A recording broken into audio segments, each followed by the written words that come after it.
sempre foi muito arraigado. E aí, muitas vezes, o sexo era visto como uma obrigação no casamento. Que, na verdade, hoje já se admite o estupro no casamento. Muitas mulheres são estupradas dentro do casamento, tá certo?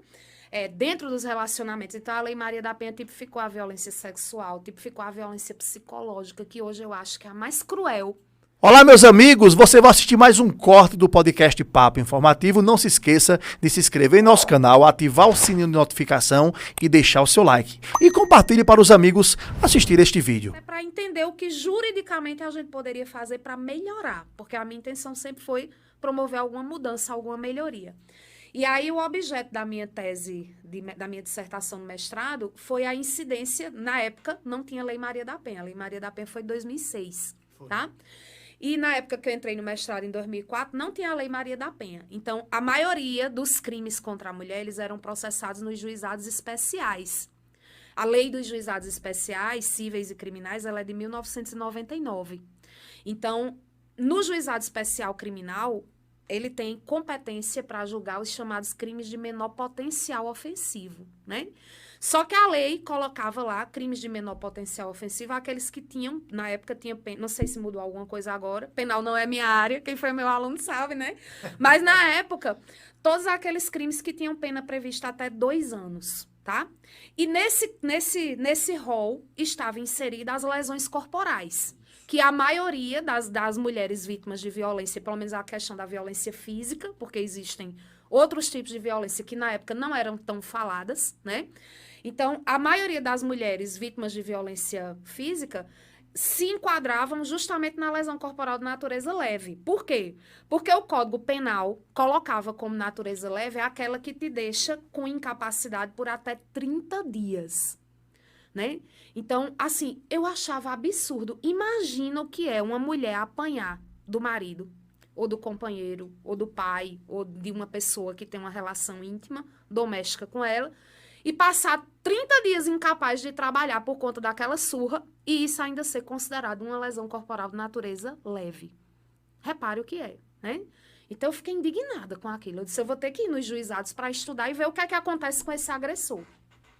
Então, quando eu cheguei nos juizados, todos os casos, acidente de trânsito, lesão corporal, briga de vizinho, tudo que chegava com pena até 2 anos, estava sendo processado no juizado. E a lei do juizado permitia que houvesse a transação penal, que era você trocar a pena que você ia cumprir. Primeiro, podia pedir desistência. Então, muitas mulheres pediam desistência do processo. 90% das mulheres pediam desistência. Por que pediam desistência? Isso foi pergunta aí de um leitor. Como é que você vai dar seguimento a um processo de uma pessoa que financeiramente te sustenta? Como é que você vai denunciar, vai para uma audiência enfrentar essa pessoa e você volta para casa para dormir com ela e pedir dinheiro a ela para fazer a feira?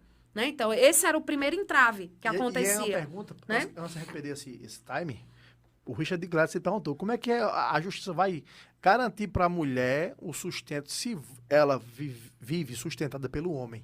Eu acho que ele trouxe nesse contexto. Isso. Antigamente era dessa forma que eu estou dizendo, e por isso que os processos davam em desistência. 92%. Okay. Foi dado da minha pesquisa isso. 92% dos processos desistia. Como é que você vai processar? Né? Quem te sustenta? Quem vai te sustentar? Né? Eu vou dizer já como ficou depois da Lei Maria da Penha, né? E aí, o restante do percentual, os 8% que iam adiante, acabavam em transação penal, que trocava a pena. A gente tinha o mito da cesta básica, né? Quando eu comecei a pesquisar, eu achei que era por cesta básica, tá? Mas a grande verdade é que não era. Aqui, pelo menos, no juizado aqui de Campina, onde eu desenvolvi minha pesquisa, a chave mestre dessa transação penal, ela ocorria com multa em dinheiro. Era um salário mínimo que ia ser revertido para uma instituição de caridade. E aí, às vezes, dividia, parcelava. 4 vezes, 5 vezes, né?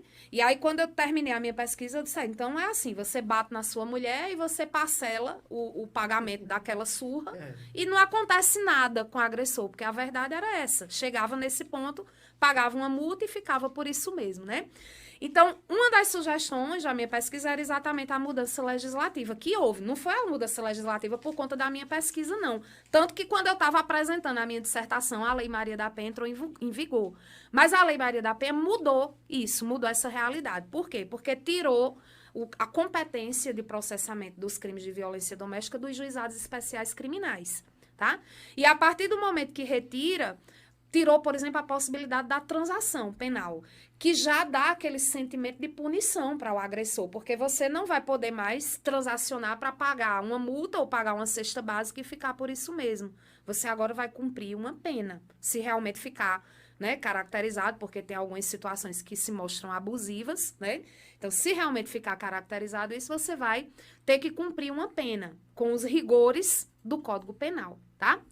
E assim, a Lei Maria da Penha, ela foi muito comentada e muito bem vista. Eu digo assim, que foi uma lei que ela teve uma repercussão muito grande, porque onde quer que você chegasse, e hoje em dia ainda é dessa forma, né? Você às vezes está na feira fazendo compra, tem uma pessoa do lado que está falando na Lei Maria da Penha. Ó, se tu bater em mulher, a Maria da Penha tá aí, né?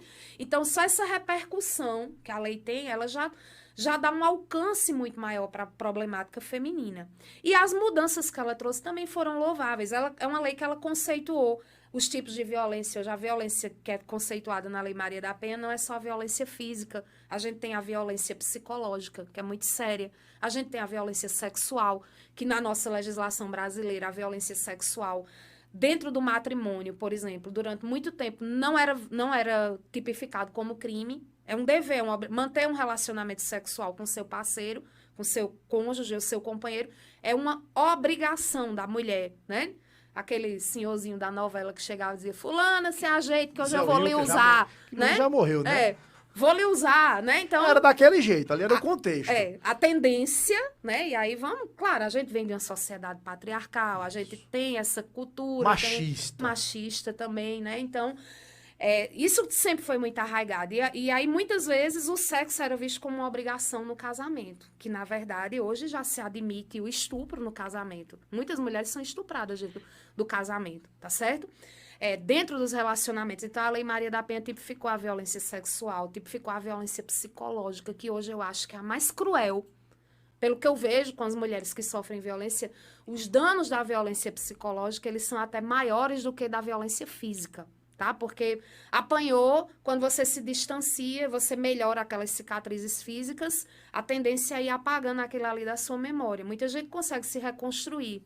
A violência psicológica, não. Ela massacra, ela maltrata, ela retira a vontade de viver, ela retira a alegria, ela, sabe? E ela se permeia nas mais variadas formas escondidas, assim, uma violência cruel. Mas eu acho que, né? que a física, as duas, elas se casam bastante. Por quê? Quando você apanha, que você não só apanha, você é xingada durante a agressão, então ela se completa. Sim. Então elas estão diretamente, intrinsecamente ligadas. E ainda tem um outro instituto, que é pouco falado pelos advogados, que é a violência patrimonial. Patrimonial, perfeito. Eu já vi casos, eu conheço casos, inclusive, do marido ter o cartão de crédito da mulher, a mulher não ter, ela trabalha, mas a sociedade não sabe que o marido é quem controla as finanças dela. Isso. Eu conheço muitos casos. E pouco se fala nisso. E sabe o que é, Ricardo? É porque assim, é por isso que eu digo que a violência contra a mulher, ela precisa ser culturalmente modificada, tá? Porque ela é uma violência velada. E assim, muitas vezes ela vai acontecendo dentro de um relacionamento de formas que a mulher não consegue identificar essa violência logo de cara. Ela é tá gradativa. Certo? Ela é gradativa e ela é nociva porque ela chega... Sutil. Ela chega sutil, como se fosse um cuidado, tá certo? Quantas mulheres não chegam pra mim e dizem assim, meu relacionamento se tornou isso, mas no começo eu pensava, por exemplo, que quando ele mandava eu trocar uma saia mais curta por outra roupa, era um cuidado que ele estava tendo comigo.